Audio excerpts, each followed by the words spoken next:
This podcast is a member of the Voices of Wrestling podcasting network. Visit voicesofwrestling.com to hear the rest of our great podcasts, as well as show reviews, columns, opinions, and updates across the world of wrestling.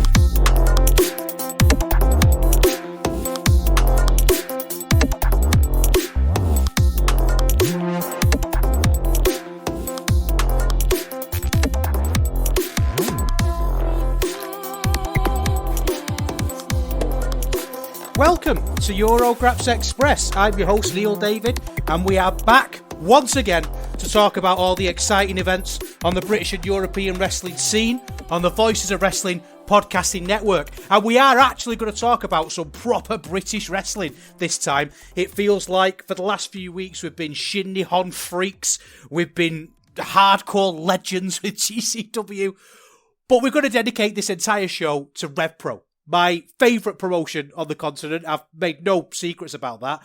I'm not particularly loyal to them. They're my favourite promotion on the continent because they put out the best wrestling. But what's most important to me about RevPro is that they put out wrestling that I can chew on, that really makes me think. And I don't always agree with what RevPro do. There's often, and we're going to talk about that today for sure, there's sometimes booking decisions that I just think are bizarre. You know, Andy Quilden, the booker and owner of RevPro, he kind of has this penchant for American 90s wrestling. And I think we all do in some ways. But he sometimes has these really strange, bizarre ideas of wrestling that don't really fit with the company that he has created. And we're going to talk about some of those and we're going to chew on them. But like I say, I think it's worthwhile. This is something that I've done ever since I've been a wrestling critic. I started writing properly for Voices of Wrestling about 5-6 years ago now. And almost every year I've taken a bit of a deep dive on something that RevPro do, whether it was RevPro as a whole, or what they did with Great Old Khan, or even what they did with Shota Umino, or how they dealt with the pandemic. And as I say, it always feels worthwhile. It always feels like a company that you can chew on, because they never really patronise the audience, I don't think, or not intentionally anyway. I think sometimes Progress and other companies, there's that feeling that they can work us. And that's a very complicated word to use when you're talking about wrestling. Because on the one hand, it's a really positive thing, isn't it? You want to be worked. You want to be made to believe things are real. And the best wrestlers can do that. I've talked before about my most embarrassing moment where I got worked was when everyone was saying Okada had a slip disc. And I wrote in a review how well he wrestled with a slip disc. And obviously, he didn't have a slip disc, did he? I'm an idiot. I'm an absolute fool and a sausage. But, you know, I got worked. And I don't mind being worked. But what I mean by Progress working us is that sometimes I feel like they think they can just sort of tick boxes and just say things and we'll believe it. Like with Cara Noir and that story that I absolutely railed on. They can just sort of tell us that this story is happening and it's ticking these boxes of story, and then everyone says this match is 4.5 stars. And I feel like people are being worked by that kind of attitude. And I think we should be better than that as wrestling fans.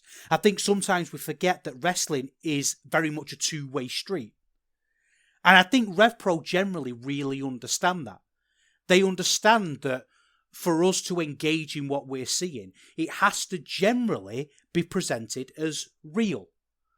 And I'm not knocking companies that do the fantastical or do the crazy. I think we're getting into sort of preference and style at that point. And I can talk about something like a Lucha Underground, to use an archaic reference, and say, oh, that's garbage. But really what I mean is it's not for me.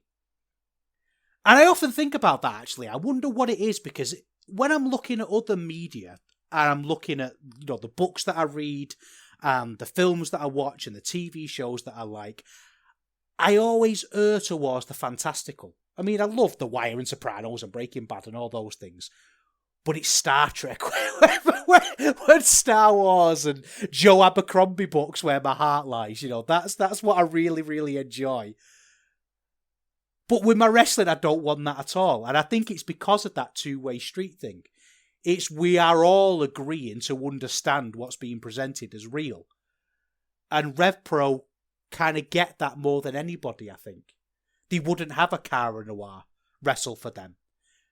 I mean, they have Kid Lycos, I guess, but they wouldn't have a G Money. You know what I mean? Like, that just wouldn't fit. They've got a house style that is more attuned to what I want. So we're going to talk a lot about RevPro. I'm going to talk about how we are going to do that in a minute. But before we do, what I want to do is really encourage you to get in the Voices of Wrestling Discord, which I'm sure you are anyway, because it's absolutely fantastic. But get in the Eurograps Express room. I'm really proud of that room. I think the Discord is really good, and I think it's the best place on the internet to talk about wrestling. I'm obviously biased because I've written and done audio for Voices of Wrestling for years now. But I really pride myself on the Eurograps Express room being the friendliest room on the whole server. And I've got to be honest with you, we don't talk about wrestling a great deal, but what we do talk about is cheese. We talk about cheese boards. We have had a really good conversation about mince pies, which I'm a big fan of. I love a mince pie. We talk about Robot Wars. We've talked about gladiators. If that sounds like your sort of thing, get in there. It's the friendliest place on the Discord, and I'm really proud of that, as I said. We've actually, a friend of the show, SM North, has set up the Christmas challenge. We're going to do some sort of Christmas cracker comparison. And when I say Christmas cracker, long-time listeners will know, I don't mean the things that go pop and give you a hat. What I mean is the crackers that you have with cheese. Because it's 50% of what you eat every night, so you need to make sure you get it right, don't you? Right, anyway, I'm wittering. What we're going to do, we're going to talk about RevPro. And I'm going to sort of, again, I'm sort of viewing this as, yes, show reviews, but also a way of kind of examining them and seeing where they're up to. So we're going to look at it in two parts. We're going to have a look at pre-J-Cup and give some thoughts on that. I'm not going to go match by match on everything since the 10th anniversary, which is the last time when we watched it, but just give some general thoughts on what I'm saying. We'll review the J-Cup properly as a show, and then we'll examine the fallout. Because I think that's the best way for us to really get to grips with the booking, isn't it? You know, I love talking about individual matches, and I want to do that a bit, and especially with the J-Cup, because I love it. But I want to examine a little bit more long term and take a little bit more of a macro look at this. So let's get right to it then. We'll start with Live in London 65 I nearly said at the cockpit. One day I will get over that. But we'll start with Live in London 65 and we'll see how they set themselves up for the British J-Cup.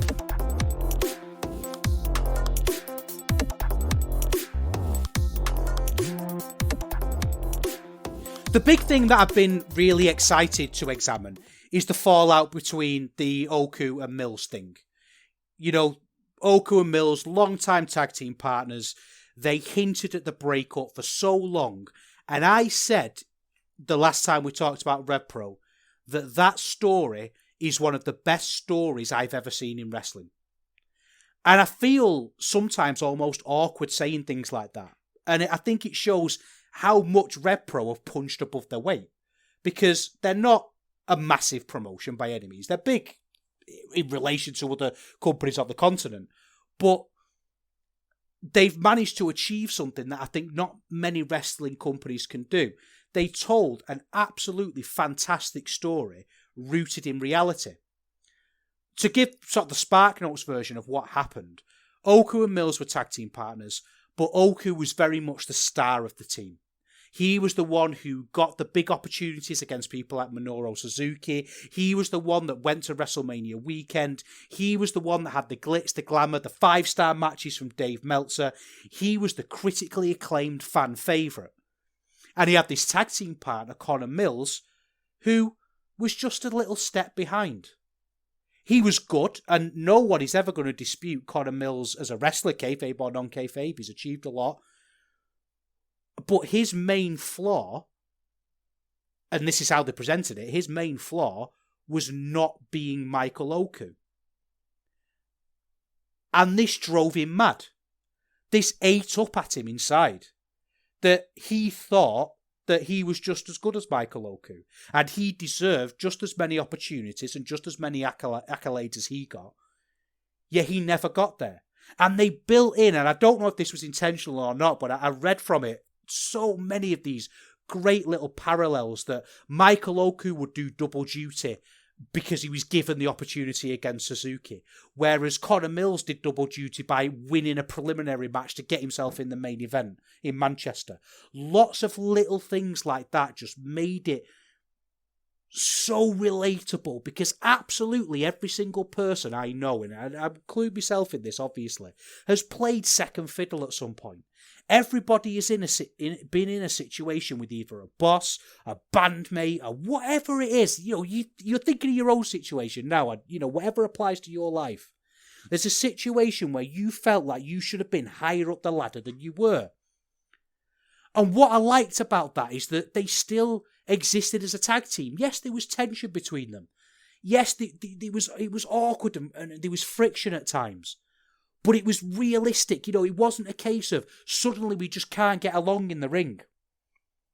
And we knew they were building up to this breakup. And it was coming and coming and coming and building and building and building. And it finally happened. And I said it was the best story I'd seen in ages. But the point we're at now with that story is we're almost at the difficult second album. You've got to follow it up. What are you going to do? Are you going to do Ride the Lightning? Or are you going to do Spice World? You've really got to examine this story now with a very, very different lens. Because you're telling part 2 of something. I think it's not quite ended up the way I would have hoped, to be honest with you. So we started off this live in London 65, and it started off with Joshua James and Conor Mills. And obviously Conor Mills has a slower character now. And it really made me question in this story, would Conor Mills be a different person? Because the whole point of Conor Mills' assertion is that he was, as he was in that moment in the tag team with Michael Oku, he was just as good as Oku was. He was just as good. And he was successful. And he should have been given opportunities. But now he's coming out and he's moving a bit slower and he's doing a bit of the blah-ha-ha baddies. And we're starting to see things in his work, and this was consistent over the month or so that we're looking at. We're starting to see things like eye rakes and cheaty baddie moves. And that, to me, diminishes the story. It really puts cliche in a story that really didn't have much of that cliche at all. And it was by telling a very stereotypical wrestling story without the cliche that made it so successful. The Live in London crowd for this one at 65, they're very forgiving, the Live in London crowd. It's a funny one. In a lot of ways, they're really critical. They have a standard. And the Live in London shows the working standard is as high as it is at York Hall, because they know that crowd go for that kind of working standard. But they're also, at the same time, they've got a little bit of that nous about wrestling. So they will forgive things a little bit more. And if you want to be booed, they will boo. Or there's at least a few people there who are prepared to boo. I think the issue here is that we're examining his character, and the thing with Conor Mills is he still does a lot of things in the ring that really take me out of his matches. The one thing in particular that I'm thinking about is the rope thing that he does. He does that kind of John Moxley flip back through the ropes and a leap forward, and it's so clumsy. And what they were trying to tell here in this story was that he was absolutely dominating Joshua James. Joshua James got in a lot of offense, but then when Conor Mills put the hammer down, he battered him. And Joshua James is a bigger man. He's clearly more intimidating than somebody like Conor Mills. And we were expected to believe that Conor Mills absolutely battered him.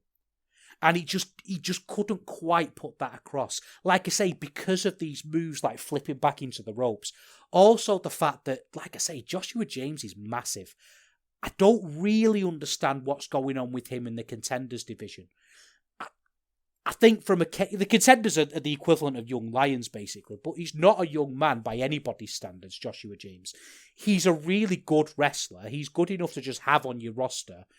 The only reason I can think that they're keeping him a contender is so they can beat him like this, because you can beat a contender and you get that restart, don't you? And this is one of the great things that Andy's picked up from Japanese wrestling, is that you can have somebody as a contender, beat them or a young lion, beat them like a drum, and then you get this automatic reset, which really, really works.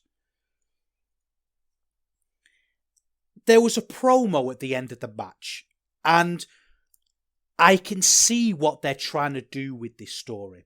I can see the blocks of it. And actually, I really like it. The idea that was clearly given to Mills, or maybe thought of it himself, I don't know, but the idea being presented to us was that Mills knows the real Oku. That he comes out here and he waves and he smiles and he's the big blue-eyed babyface who's resilient, but actually it's all an act. And Mills gets this criticism for being serious and ruthless. But that's what Oku is. Except there's an element of fakeness to Oku. There's an element of working people, of making them think he is a particular way. The problem is that Mills just couldn't really deliver it. He's not a great promo, and this was a big story to tell, I think. And he just couldn't quite tell it subtly enough. You know, I like the idea that, you know, Oku isn't the man that you think he is. And I saw that he had fire and passion, but there were things that he was saying that I'm going to expose you. And that's not what people do, is it? People don't think I'm going to expose this person. They think, well, I'm going to get rid of them out of my life and I'm going to be as successful as them. Like, I would get that. But I don't know. It was a fine story that just erred into the cheese here. And I'm going to say something that might be controversial here. Amira Blair came out, and she's Oku's girlfriend, I think in real life as well, but she's certainly in the story. And I just don't really think she adds anything to it. I think she did with the Ospreay match, and, you know, the idea of her trying to stop it and throw the towel in for him, and that sort of thing works.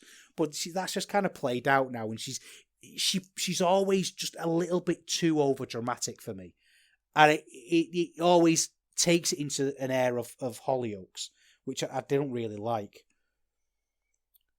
We had Oku against Will Caven later on in this show, and Will Caven is someone who is absolutely being pushed to the moon, and we'll talk about him in a minute.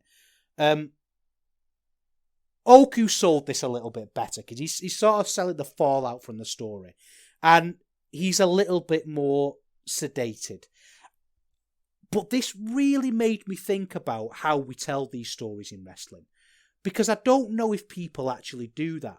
When people suffer a big loss in a sport, say a boxer or an MMA fighter or even football players, whatever, I understand when they come out that their morale is lower, that they struggle to engage in the way that they did, and you could go on losing streaks, absolutely. And I understand that wrestling is a more immediate medium, that you're going to have to exaggerate things a little bit more. It's a little bit more theatrical than something like that. But I wondered if we're crossing the line a little bit here, and I wonder where that line is. How morose should Oku be? And I felt like, I don't want to say he crossed the line, but I felt like he was right on it here.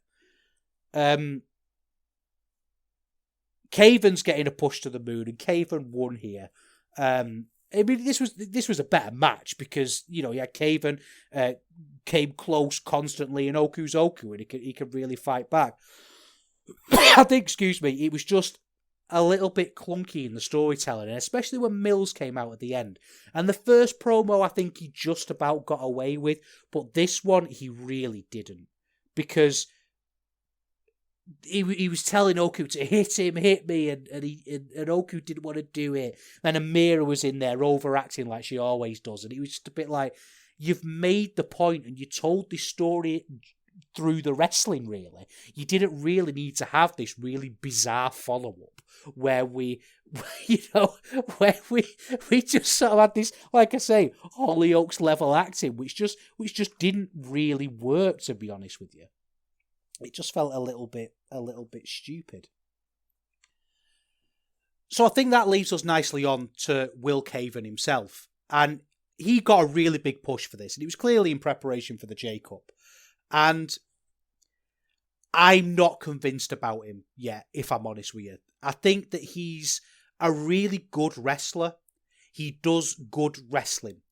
And like I say, he's a little bit funny, isn't it, analysing someone when they're wrestling Michael Oku, because obviously he is going to be amazing when he's wrestling Oku, because he's wrestling one of the best wrestlers in the country. But there's just something about him that I think he needs to go back to the drawing board. And he got 2 big wins on the build-up. So he beat Oku and he beat Robbie X. And he looked good in both matches in terms of the work. But there's just something about his character and the way he looks and the way he carries himself that just needs a bit of a dose of reality. He's got pink hair. He's got the number 13 on his trunks because he's dead edgy. And he marches to the ring with a scowl like a baddie. And I think that is a little bit tricky to do in a promotion like RevPro. It feels like he's playing a baddie. And there were lots of times over this weekend where he'd do things that would just... We'll talk about this more after the J-Cup. But there's little things that he did that were just heel 101. And as we go on through this month, we're going to start to see Andy kind of use these really corny heel tactics. And you can see that almost descent in Will Caven, because with the Oku match and with the Robbie X match, they were just good matches. He did have really good matches, and there was things that needed refining, but it feels like as the month goes on that he goes too far the other way and he gets too quote-unquote heel, which again, we'll talk about that more later. Big push for Mercedes Blaze as well. And Mercedes Blaze is good. She gets a bit of stick online, I think. I see some people and hear some people being quite negative about her. I've only ever really seen her in Progress before now, and I always thought she's all right. She's got that thing of, she looks great. She looks terrifying. She carries herself really well. She's got that confidence that's really captivating. You can't sort of take your eyes off. She's very lean and very tall, and she's a bit clumsy sometimes in the way that she works, and that just gives everything a real sense of danger, which I really like. The way she'll do these running drop kicks in the corner, and she'll look like she's got no control over her body when she lets it go, and I like that about her. I think, I'm not a safety nerd. So what this decided to do with Mercedes Blaze, which makes a lot of sense, is they put her against Maya Matthews, and she beat Maya Matthews in a competitive match. Maya Matthews is clearly someone who Andy Quildan really likes, and I like her too. I see a lot in her. She's got that good babyface fire. They're playing this story similar to what they're doing with Leon Slater, where she's still learning, she's still finding her feet, but she's a raw talent. She's got something about her that's captivating, and there's suggestions there that she might one day be great, which is true, but they're telling that as part of the in-ring story as well, which actually I think is a pretty decent trick from Andy's book. He does that often, is take something real and just tells it in the ring. Mercedes Blaze beats her, looks strong, and then at Risky Business has a non-title match against Alex Windsor. And this is where it starts to get a little bit strange for me, and where we're sort of moving away from traditional booking, where traditional booking would have served this story better. So Mercedes Blaze challenges the champion, but it's a non-title match. And then at the end, it's a competitive match for, it's a decent led match as you'd expect from RevPro. And then at the end, she smashes Alex Windsor in the face with the belt and gets herself DQ'd, so Alex Windsor wins. And I don't really understand that story, because then at the end, Kanji came out, and they're doing this story of unifying the titles, that Alex Windsor and Kanji are gonna have a babyface versus babyface fight, and they're going to unite these titles, but there's a little bit of tension between them. It's not quite going as smoothly as that. And I think that story's fine, but I really don't understand why Alex Windsor couldn't just beat Mercedes Blaze. Why couldn't we just have it as a territory heel of the month style story?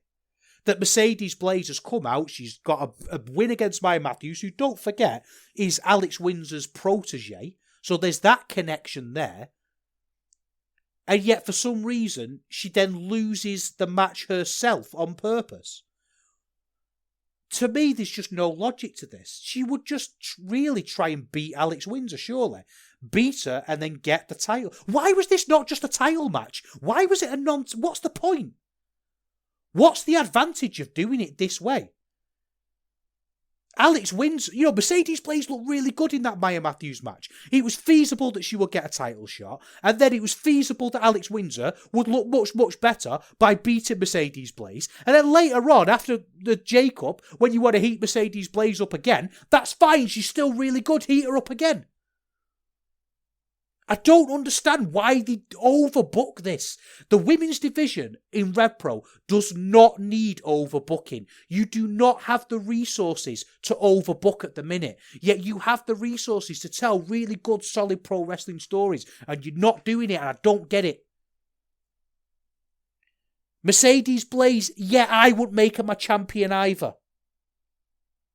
I just thought that was a really bizarre thing to do. I think it was all moving in the right direction, and then it was just that typical. He does it 4 or 5 times a year with different stories, Andy, where he'll just buck the shit out of something.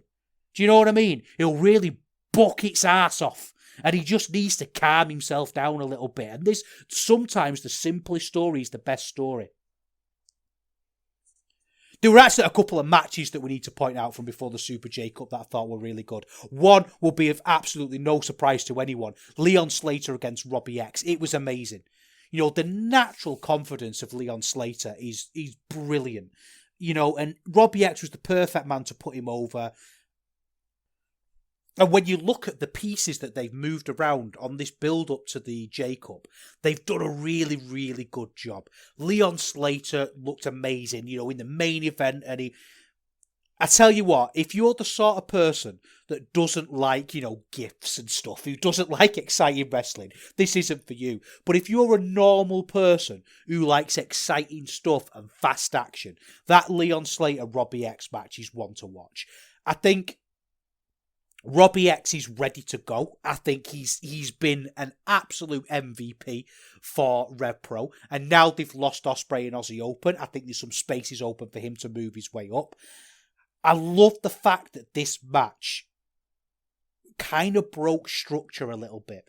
It wasn't, there was dives hinted at, people went outside, but there wasn't the dive straight away. They climb out and do something a little bit more interesting. I know that sounds like I'm not explaining that very well, but I hope you know what I mean. Whereas it feels like in these high-flying matches sometimes, there's a very definite and set structure. And what they were able to do here is really mess with it and do something that were a little bit more interesting.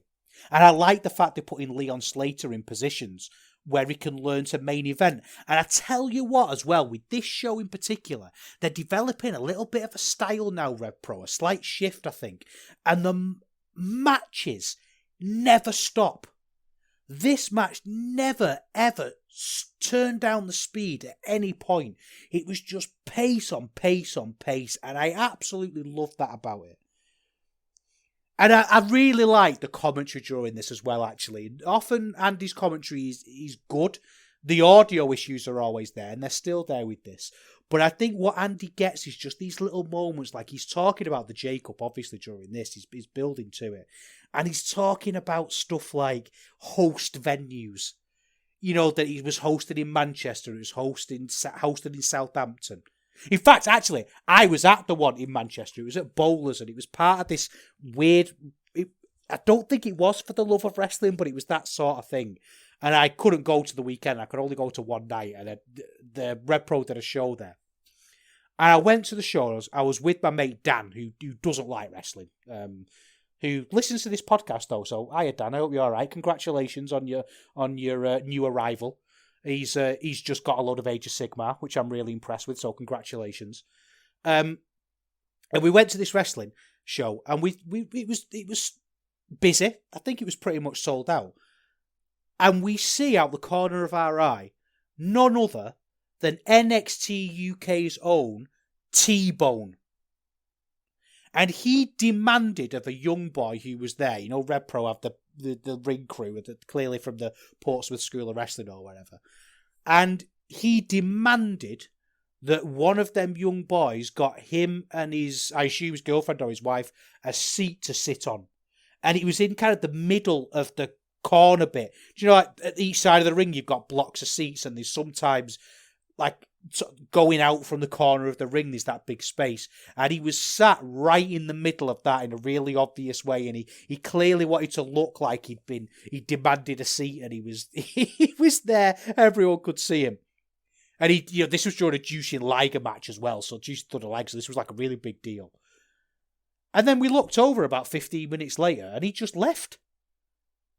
So he demanded that these seats were brought out for him and his wife, and I think a kid, and then just left about 10 minutes later. Didn't even want to watch it. Didn't want to watch Jushin Thunder Liger.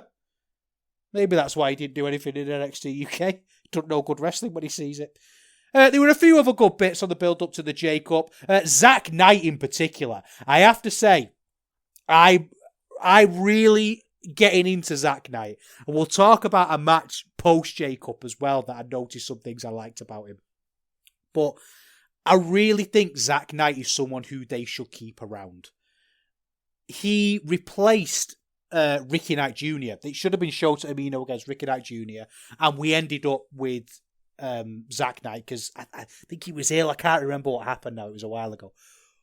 But Zack Knight didn't let us down. And he could really tell that story of he's someone who's been down and out, but he's looked into this opportunity. He's found himself in this place where he didn't think he would ever be, and he didn't really have much of a chance of winning, but he could play that underdog, and he is a competent wrestler, and he goes to the strikes. He'll try and wrestle, but then he realizes his strength is in fighting and scrapping, and he looks like someone who's a fighter and a scrapper, which makes a big difference. He can really play that role.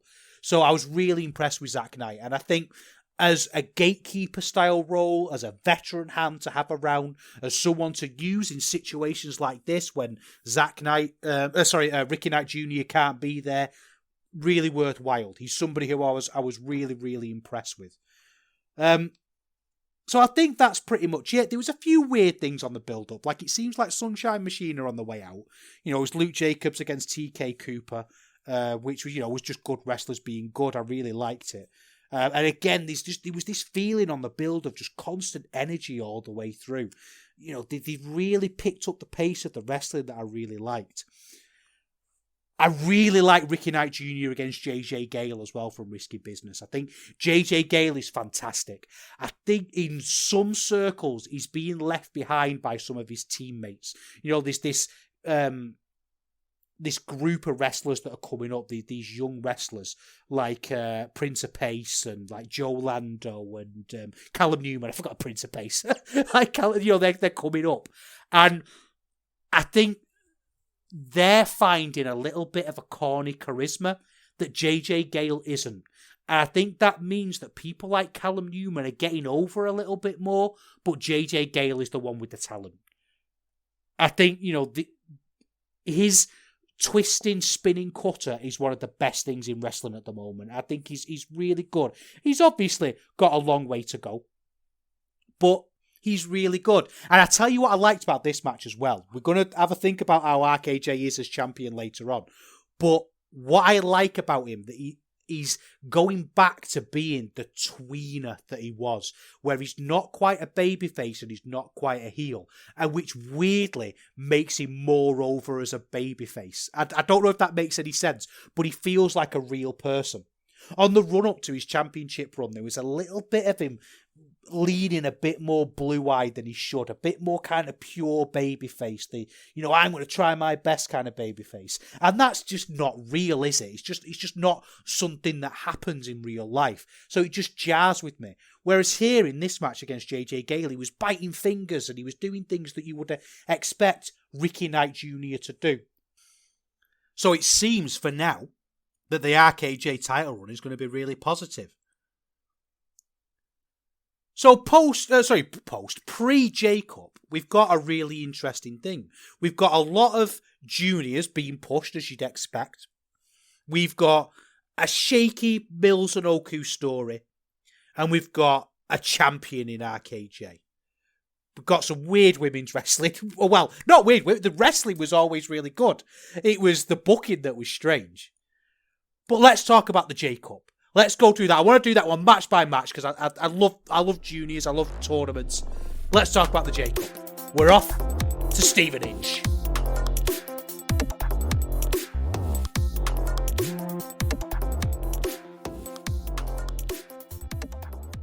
They opened the show with a cool VT about the history of the J Cup, and I like that they were playing into people like Phantasmo and Jushin Liger have won this, and Oku's won it.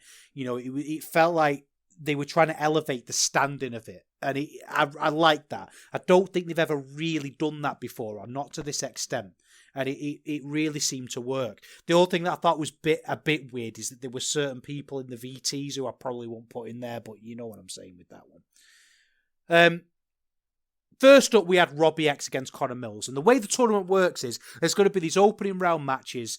There's going to be 4 of them. And the winner of the match is going to go into the main event, which is a 4-way elimination match, which isn't my way of doing it. I'd much rather just do a semi-final and a final, but whatever.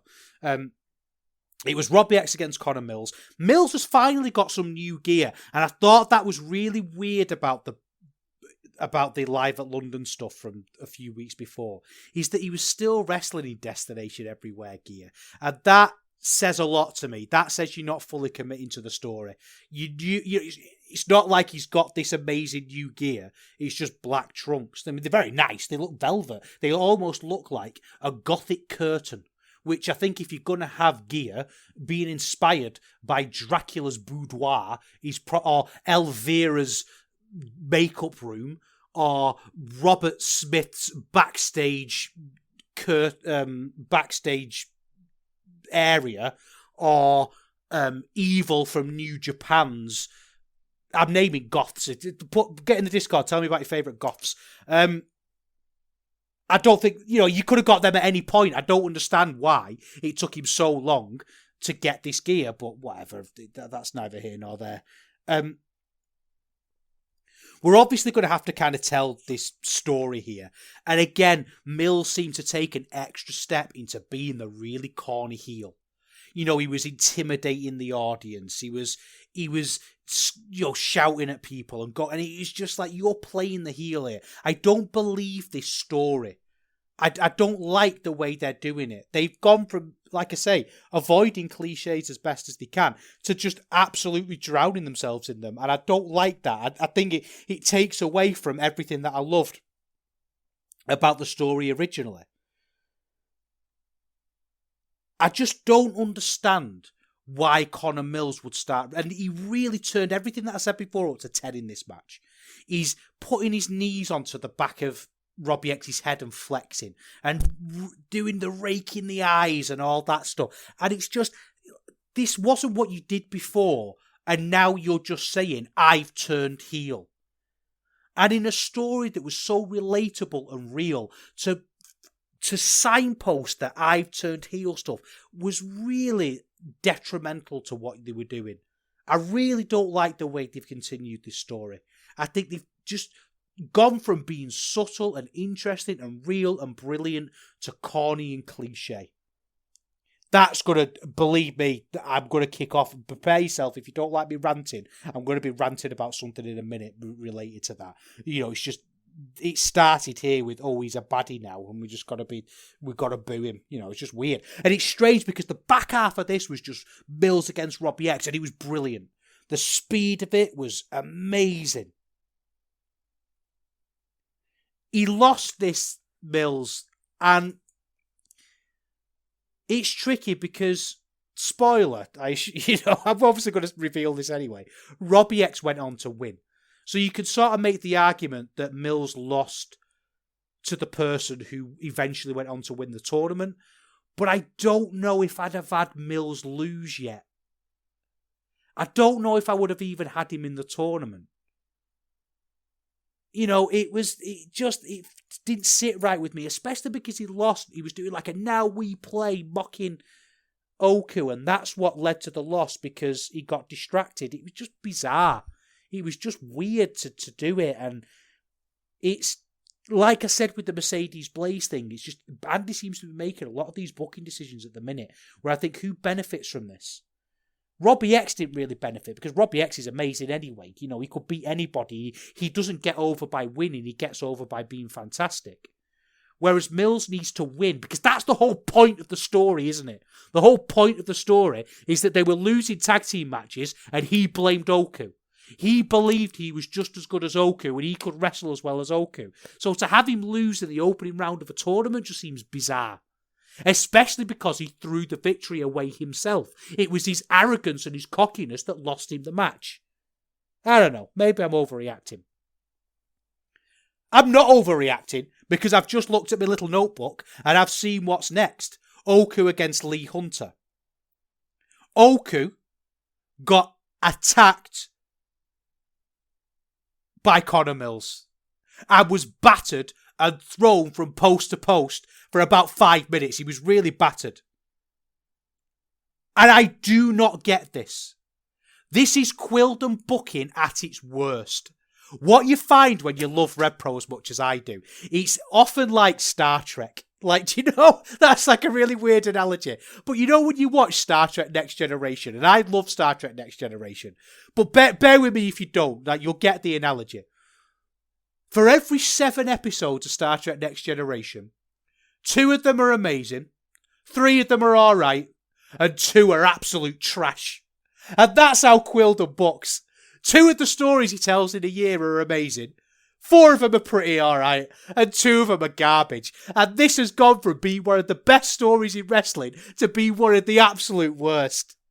This doesn't relate to the story that was being told. Connor Mills wants to prove he's the better wrestler. He wants to prove that he should have been where Oku was. He doesn't want to prove he can batter Michael Oku when he attacks him from behind. How much of a better story would this be? If, I don't know, and I never fantasy book, but I'm going to do it. I'm going to do it in quick sentences. And these are straight off the top of my head. Mills challenges Oku to a match to prove he's better, but Oku doesn't want to do it because he doesn't want to fight his friend and he wants to make up with him. Is that not better than this? Than attacking people from behind? I thought of that just now. I mean, I'm not even saying that's the best idea to run with. I'm not even saying that's what they should have done. But I know what they shouldn't have done. They should be doing this attacking from behind bollocks. I don't get it. And I get what they were doing because, you know, Lee Hunter comes out and he shakes Mills' hand. And then, obviously, Oku overcomes, doesn't he? It looks like he's going to get squashed and battered. But Lee Hunter overcomes. And then Lee Hunter wins the match anyway. So they had this story of Oku fighting back and they had this long match. And they set up this story of Oku being able to overcome what Mills has done. And then they don't even tell that story. It's all over the shop. It's like they've done story darts. They've just got bits of story that you could possibly tell in pro wrestling and put them up against a wall and put darts at it. And I know what you're thinking. The quality of the bell-to-bell is brilliant. All of these matches are good. And I'm so frustrated because this story was almost amazing. And I don't know how I'm going to feel about it. Am I going to be able to just lock this story off and say this story happened until the breakup? I'm not going to be able to because the fallout is just as important and they're messing it up. In fact, Lee Hunter, he won by putting his feet on the ropes in more pro wrestling stuff, more things that happen in pro wrestling. And it is hard to make this criticism because Oku does this so well. He tells any story he's got, he tells it to a certain level. And even though this story's going downhill fast, he can still sell it in the ring in a captivating way. But I just don't understand what's going on here. I just don't understand why it's, again, overbooked. They've got a big glass and they're bucking into it. And the glass is overflowing. Stop pouring. Then we had Will Caven against Luke Jacobs. And again, Will Caven needs to calm down. He's like me. He needs to chill out a little bit. The way he's sort of stomping to the ring and he's leaning forward with his arms up like a chav strutting. And he's kind of shouting. And you just think, oh, he's a rotter. He's a really naughty boy. He's like, he's dyed his hair pink and he's put 13 on his ass. And he's gonna cause some trouble. I just don't really get it. It was rubbish, the start of this. There was the fake count out, but Jacob was over. When he got to wrestling, it was good. Luke Jacobs doing suplexes and stuff. He's always going to be absolutely amazing. I have to say, this is such a horrible thing to say about a wrestling match, but I looked away while I was watching it. I ended up looking at my phone contract is up, so I'm looking at reviews of phones because I kind of switched off halfway through this, and then I missed the finish. So I thought, I should go back and at least watch the finish. So I did, and then just kind of wished I hadn't because he botched the move, Will Caven. So this was Will Caven's worst match, probably, that he's had in RevPro at the most important point. Next, we had Leon Slater against Leo Rush. My issue with this match is that at the start, they did things like rock, paper, scissors, and there was this bit, that crowd kind of play. And I really despise the import attitude. Leo Rush is clearly here for a payday. He clearly thinks I've been flown to another country because I'm a big star. And when that happens with wrestlers, you can feel it in the work, can't you? Not with every wrestler. A lot of wrestlers come to work and they come with the working boots on. But with some, there's a little bit of a sneer and a little bit of a cocky smirk. And Leo Rush had that I don't have to take bumps straight away. I can play rock, paper, scissors. And he did take some bumps, there was a great beatdown in this, and it was appropriate to let Leon Slater make the comeback because he needs to get over as the underdog. But he was just, the whole thing with the rock, paper, scissors and the playing to the crowd just didn't really need to happen. You could have just had a match. And I think that benefits everybody better. You don't want Leon Slater to look like he beat import mess around Leo Rush. I want to see Leon Slater beat Leo Rush. Just a little bit of I don't know. I don't like that sort of thing, especially as a ticket buyer as well. I've gone to watch the match myself. And I'm paid to see Leo Rush. I want to see Leo Rush. I don't want to see someone larking around. Oh, next we were treated to a promo by Gideon Gray, which is always a treat. It was barely audible, though. The sound on this show was awful. The shows that they did live, because they put the live feed up, so I didn't watch them live, but I could see what it was like. The shows that they did live, the sound was really, really good. Yet, somehow, when it's been edited and mixed, it was awful. The commentary for this show was barely audible. It was like, I've said this before about RevPro production, but it's like watching a match with someone talking in the room and you can't quite hear what they're saying. And it's just agitating. And it was the same with this Gideon Gray promo. I had to turn the telly up to be able to hear what he was saying. It was bizarre. Then we had a couple of things outside the J-Cup. We had the Legion against Eddie Dennis, Mad Kurt and RKJ. Nathan Cruz is in the Legion now. And it really got me thinking, because Lucian Phillips is all right. And obviously Yota Tsuji is fantastic. We talked about that Ishii match. I'm going to talk about a Suzuki match later on in the show. I think the Legion is Gideon Gray, though, isn't it? And if you don't have Gideon Gray, it all just seems a bit stupid. What Gideon Gray is brilliant at, he's the Rick Mail of wrestling. He's brilliant at taking something that's utterly ridiculous and making it entertaining. And all these people like Lucian Phillips and then Nathan Cruz, now he's doing it, are kind of just bit players in that. They're kind of supporting the Gideon Gray show. And that's not to say you can't use a Lucian Phillips and you can't use a Nathan Cruz.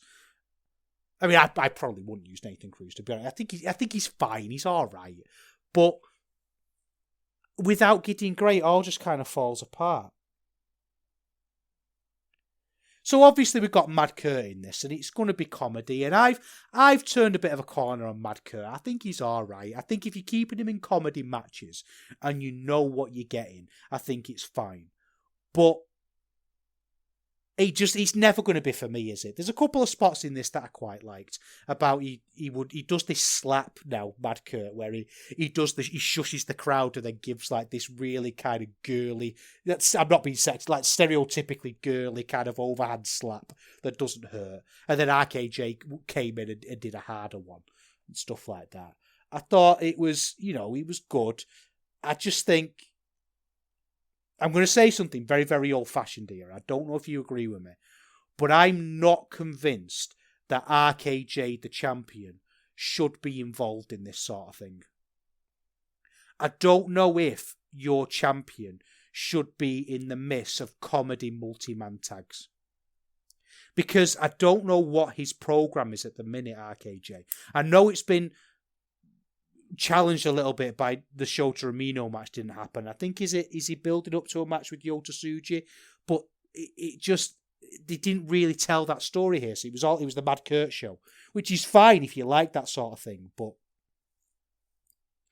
it just didn't really work here. Next up, I think if we're going to talk about another big miss from Andy Quildan, I think this is one. And I don't know who's to blame for this. It might be the wrestlers involved. Might be the booking. I'm not sure. But Dan Maloney against Minoru Suzuki. I was super, super excited for this match. I made absolutely no secret about how much I love Dan Maloney. He's this he's jacked up, beefy chav who batters people. And that speaks to what I like about wrestling. And Minoru Suzuki is the Japanese equivalent. He's this rough and ready, always ready for a fight, wants to batter people. He's just absolutely captivating. And the idea that these two would come together was salivating for me. And I'm seeing Dan Maloney in the ring, and he came to the ring as he always does, really confident and jacked up. And he stood with his back to the hard cam. The lights were still off, but there was light coming from screens. It was kind of like a weird silhouette of him. He's got a very distinctive silhouette as well, Dan Maloney. And he's watching, and then the opening notes of Kaze ni Nare start playing. And you know that Dan Maloney is forcing himself to be confident. He's absolutely committed to battering this guy and putting himself on the map and testing him. And I was so into it. And then the match started. And obviously people were cheering for Suzuki because I've said this before. A Suzuki entrance and a Suzuki match is something I believe every wrestling fan should experience live at least once. And he starts turning to the crowd, Dan Maloney, and saying, "They're not your fans, they're my fans." And lifting his arms up on the ropes and everyone booed, and then Suzuki turned to the crowd and everyone cheered. And I realised when that happened that this wasn't going to be what I thought it was going to be. And in a way, it wasn't what I was promised. And there's good bits about this match, but there were too many times where there'd just be lazy headlocks and really corny selling from Maloney, like he'd sort of fall on his bum with a ooh expression on his face, like a camp expression. They'd repeat spots too many times. This isn't RevPro. I just there's something I've written about this before, but a philosopher called Pierre Bourdieu. Don't switch off because I've said philosophy. You're not too clever for it. We can all learn from this sort of thing. And he came up with this idea of cultural capital. And what cultural capital is the rules of the game in the field in which you're playing. And what that means is that the people who advance in a particular field aren't always the people that are the best in that field. So, for example, think about your work. Are all the bosses and managers where you work the most competent people and best at the job? Or are there people who knew how to play the game and work their way up? And every situation, every field we exist in has that. And that's established by the field. So the field of progress is that you're going to be a Reddit poster who smirks and sneers and makes stupid jokes all the time and thinks they're absolutely hilarious and has a beard and wears a trucker cap and wears Vans shoes. And the cultural capital of RevPro is that you want proper wrestling. You don't want the corny stuff. You don't want the playing to the crowd nonsense, the, cheering and booing. And especially when you put someone like Suzuki in the mix and Dan Maloney in the mix, that just compounds those rules. And because this match broke those rules and expectations, I just left it feeling really unsatisfied.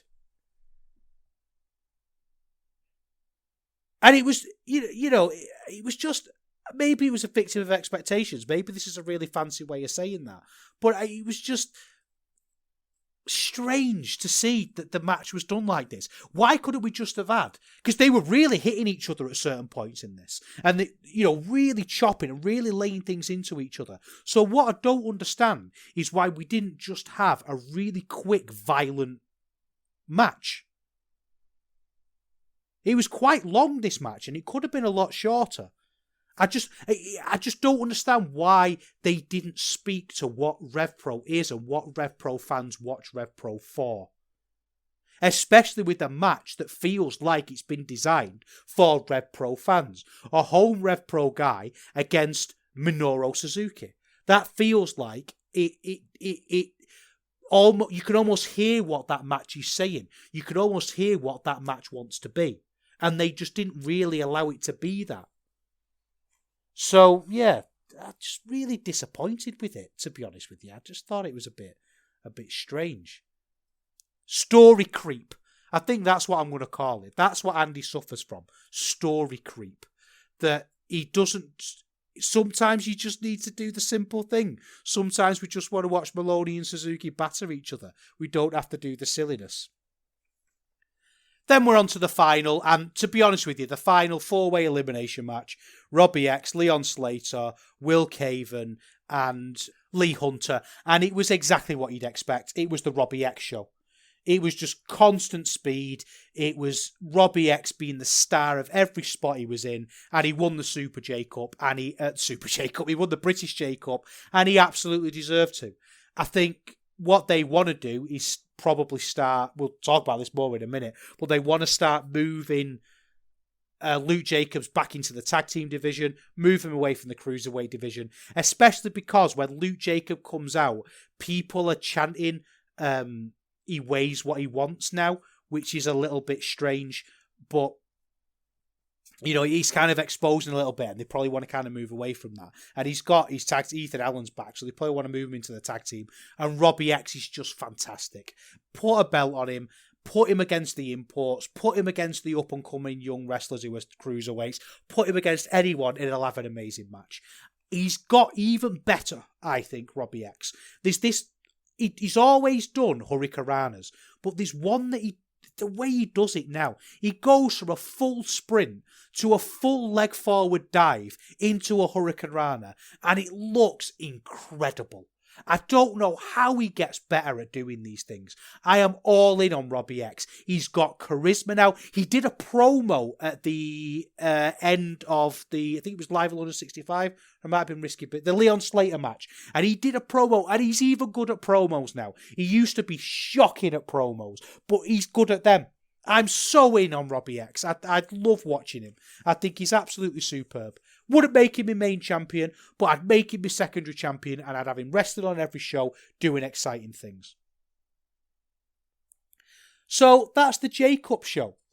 Bit of a weird one. Lots of stories spinning that I'm not quite sure are landing or staying on the pole, to carry on with the analogy. But let's have a look at the fallout, because we could all have little slips, and the in-ring wrestling's been good. So let's go to the next Live in London show and see how things played out.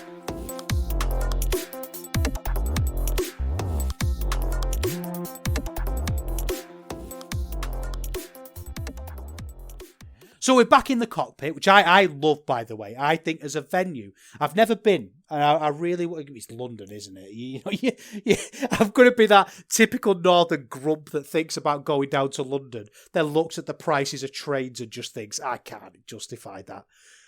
I've wondered, let me know if you travel from up north and go to these London shows, because I really want to know how you do it. Because I've thought about staying in a hotel, maybe like Essex, somewhere where you can park for free, but it's on an easy enough train line for getting in. I don't know how, but if you do it, let me know, without staying in London preferably. But yeah, the venue's great and the crowd are really great. We had Live in London 66, and again, we continued this Mercedes Blaze thing where she beat Lucia Lee. And it feels like we're getting back on the Mercedes Blaze train. And that, to me, just really compounds what happened before the J-Cup. What I was saying, really. That it was just a really bizarre way of telling this story. You've sort of really took the heat off Mercedes Blaze in a lot of ways. A, by losing, which, by the way, is inevitable. I don't think you should have this bizarre 50-50 thing. She should be able to lose, and you can heat people back up. But you've also took the heat off her because she lost by being stupid by hitting the champion with the belt. So it's just really strange. And Lucia Lee's inexperienced. She was okay here. She's not great. She's not somebody who's impressed me by any stretch. So it just felt having a competitive match against her. Again, I get what they're trying to do with Mercedes Blaze. I can see the boxes that they're trying to tick, but they're just sort of asking me to pretend they've been ticked without actually ticking them, if that's not too complicated an analogy. Mercedes Blaze is really strange. And they got what was weird about this, they got the entrance music the wrong way around. But I would argue that you came out the wrong way around in that case. If Mercedes Blaze heard her music first, why didn't she just go out first? I think that looks better than coming out to the wrong entrance music, surely. But, what do I know? Now we're going to go on to a really weird booking decision. And again, these beats and these plot points, it feels like we're just missing them. Robbie X has just won the Super J... I keep calling it the Super J Cup. The British J Cup. That is prestigious in and of itself, but what it also does is it gives you a title opportunity. And Luke Jacobs has laid out the challenge to him at the end of the J-Cup show. We know Robbie X is going on to face Luke Jacobs. But Leo Rush beat him here. Don't really understand. I understand the argument from Robbie X's point of view that he could get over no matter what. And it's not necessarily Robbie X's win-loss record that's got him over. It's his amazing wrestling and unearthly talent and speed. But at the same time, if you're building someone to have to challenge for a belt, why are they losing? If you wanted to book Leo Rush, fine, book him against someone you can beat. It doesn't really matter. I don't get it. Especially because there was a weird distraction finish with this. Like, Will Caven came out and distracted Robbie X, which led Leo Rush to be able to get the pin. And, Will Caven was maniacally laughing in the background because he's a heel, isn't he? Because that's what heels do. They do distractions, but they don't, do they? Not good heels. Rubbish heels and boring wrestling stories have heels come out and distract, and we have cackles. So they beat him, and they didn't even beat him in an interesting way. It was just a really bizarre thing, and we're seeing this a lot now at the minute from RevPro, of just telling really simple stories, but like we say, overbooking them. overthinking things, doing too much. Did you really need to give Leo Rush his heat back? Because he lost at the J Cup.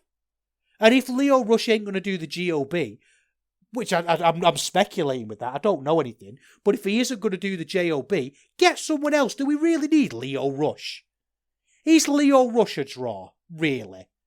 Don't get me wrong, he's an interesting addition to a show. He's not someone who I complain about seeing, but he's not someone who I'm ever going to look at a show and go, oh yeah, this one needs a bit of Leo Rush. Just really bizarre. Like, goes on with a lot of bizarre booking choices on this last few weeks. Then we've got Caven and the Smoking Aces against Mad Kurt, Ricky Knight Jr. and Zach Knight. And again, this was another comedy match that I was never going to really enjoy. But I kind of like what they're doing here with this. And again, I know I've descended into just talking about matches again, but there was this moment with Zach Knight where he's looking at Mad Kurt and Ricky Knight Jr. is getting involved in this. And Zach Knight is turning to him and saying, "You're the champion." I really like this idea of having Ricky Knight Jr. getting carried away with being champion. That he's elated and, there's someone like Mad Kurt who's really funny and he's doing these multi-man tags where he's dominating and he's winning easily. And he's forgetting what that belt represents. And he's got the serious veteran, Zach Knight, there to remind him. His uncle. His role model. Someone who he looks up to say, sort yourself out. You're not a little boy anymore. You're a champion. Act like one. And I quite like that story. So I'm a little bit conflicted about that, whether I want Ricky Knight Jr.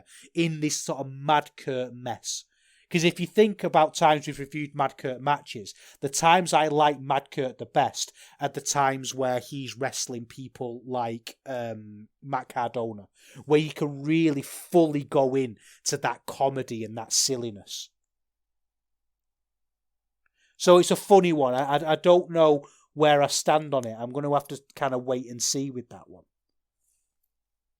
I mean, overall, the match was fine. It wasn't anything to write home about. But then at the end, they've done they've set up a match between Mad Kurt and Zach Knight, which is, again, I'm just really glad to see Zach Knight get bookings. I think he really impressed me at the New Japan show. Not that I think he should be a star or competing for championships or anything like that, but I think he's somebody who we should have around. I hope that these last few months have given him, have shown people that he should have that opportunity. Then we had Greedy Souls against Sunshine Machine. Greedy Souls, Made in Stone Danny Jones, All Japan's own Danny Jones and Brendan White against Sunshine Machine. And Sunshine Machine lost. TK Cooper had a match against Luke Jacobs at the Live in London show just before the J Cup, and he lost that. And then they've lost the tag team belts.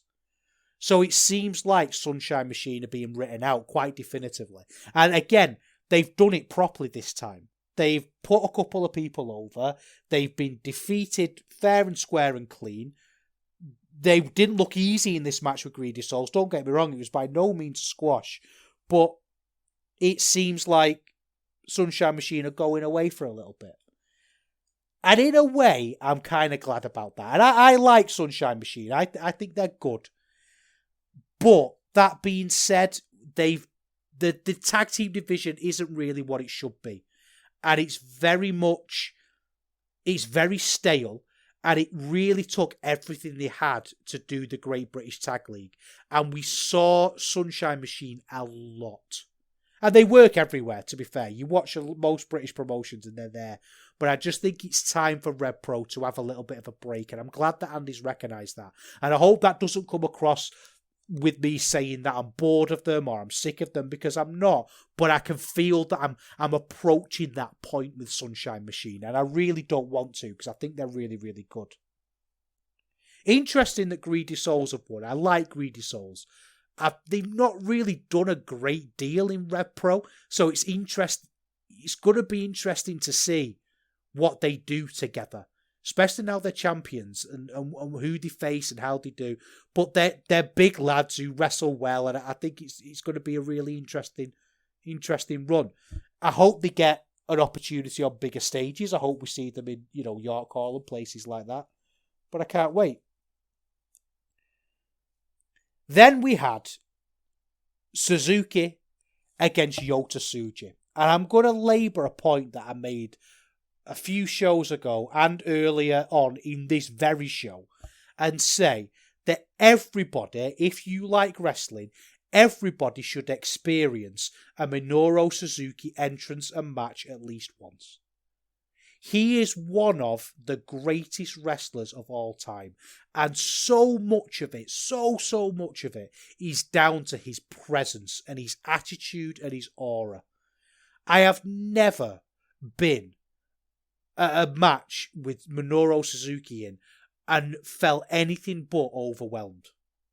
He's just a stunning wrestling presence. And maybe I'm over-egging the pudding, I really think if you get the chance, you should go and see him. And let's be honest, he's in his 50s. He's not getting any younger. If you're going to go and see him, you need to go and see him soon. Really interesting match here, again, with Yota Tsuji. Yota Tsuji has been, I think, fantastic on this excursion. He's had a bit more of a low-key excursion. Shota Umino got a lot of accolades early on that he really struggled to live up to as it went on. Yota Tsuji's been a bit of a slow burn. There was that thing of he was supposed to go to Mexico and he got changed at the last minute, and he's sort of just plodded away a little bit. He didn't have, obviously, the Death Rider. He didn't have that thing that Shota Umino had behind him already, that love and that adoration and that desire for him to do well. But what he's done over the months that he's been here, he's slowly built this character that he plays so well, of just a cocky arsehole.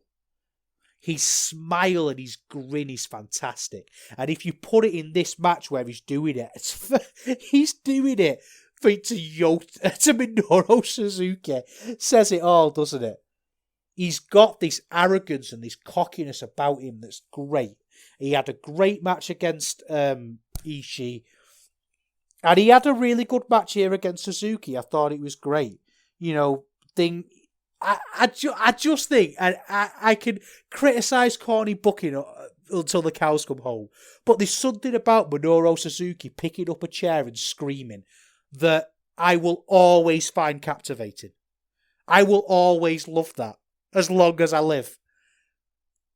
They were wandering around outside doing slaps, and they were able to keep it a little bit more appropriate to the audience, I thought. There wasn't the corniness that the Dan Maloney thing got. I have to say, I was talking about the commentary. There was a bit in this where Tsuji was laid out. And I can't remember who was on commentary for this show, but he was a bit progress. He had a bit, like he'd say, corny, cheesy things that were just sort of things commentators say without any real explanation. And Tsuji was laid out, and this is the most Andy Quilden British moment ever, and I absolutely loved it. Tsuji was laid out, and this corny progress-esque line this guy delivered was, do you want to see a dead body? As if to say...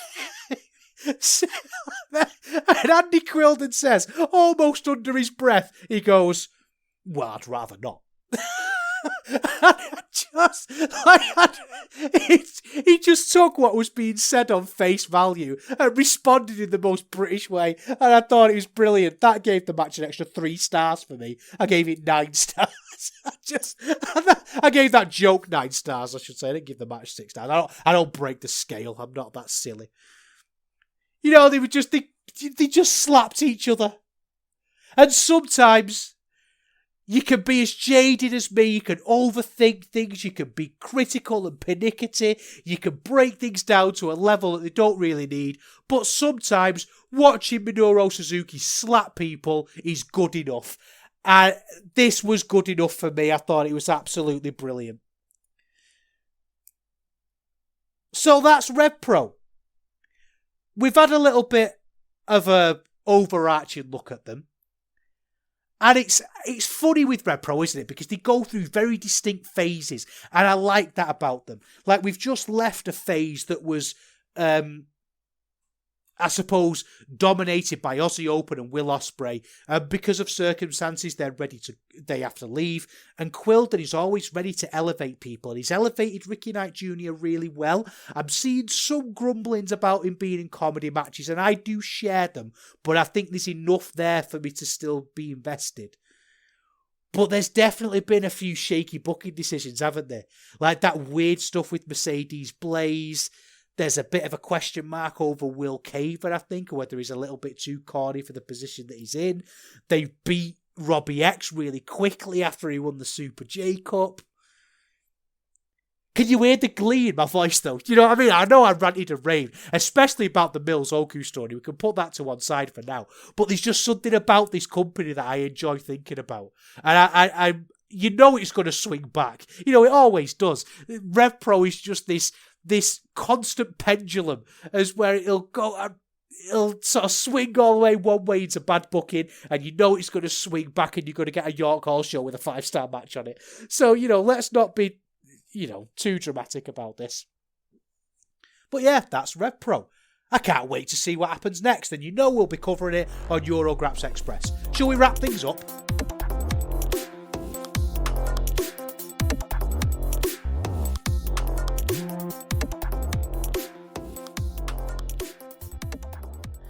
As I was recording this, they've just announced the next 1PW show lineup. Have a listen to this lineup, right? We've got Taya Valkyrie against Tonga, right? And then we've got the Rascals against Man Like Doris and Leon Slater, which, yeah, I've been on that one. We've got the main event, or I assume the main event, of Will Ospreay against Robbie X. Like, I'm all in on that. Like, that's a match I want to see. I'm sure I've seen it at some point. But yeah, them two in a main event all day long. And then there's Cara Noir against Davey Richards. What a letdown. Cara Noir against Dave. I want to see Davey Richards against Luke Jacobs. I am kind of tempted by this show, though. 18th of February in Lincoln. How far away is Lincoln from Salford? Let's Google it live on air. Let's create the most boring audio known to man. Whereas I go on AA Route Checker. I don't even use Google Maps because I'm an old man. So, no, I use Google Maps. Let's say where Lincoln is. How far away is Lincoln? Salford to Lincoln. Let's have a look. Directions. Couple of hours. It's like just past Sheffield, isn't it? Towards like Boston and Mablethorpe, places like that. Places where you go to Haven holiday camps. I think we should go. Saturday 18th of... Oh no, it's my wife's birthday on the 20th. Do you think she'd want to go and watch No Turning Back? Hey, Rhino's there though. Rhino's on the pod. Maybe if I tell her Rhino's there, a Ruby Riot, she might get excited. You know, you never know. What's more important, making my wife happy or watching Robbie X against Will Ospreay live? Don't know. It's tricky, that one, isn't it? Anyway, I hope you've enjoyed this deep dive into RevPro. It's something that I like, as I say, I like to do every now and then, just as a bit of an exercise for myself, really, because I think if you're the sort of person who loves thinking about wrestling and being critical about wrestling, they give you so much to sink your teeth into, so much to think about, that it's always worthwhile. And I've learned a lot about how pro wrestling stories from them, even when they're doing it wrong. I think the only thing that's bugging me, really bugging me, is the way this Mills Oku story is going. It's just not going in an interesting direction at all. So, I don't know. I think it's something that we're going to have to keep a bit of an eye on. Anyway, I hope you've enjoyed listening to this. I'll see you again in a couple of weeks. Don't forget, as I said at the start, get in the Discord. The Eurograps Express room is the friendliest room in the whole server.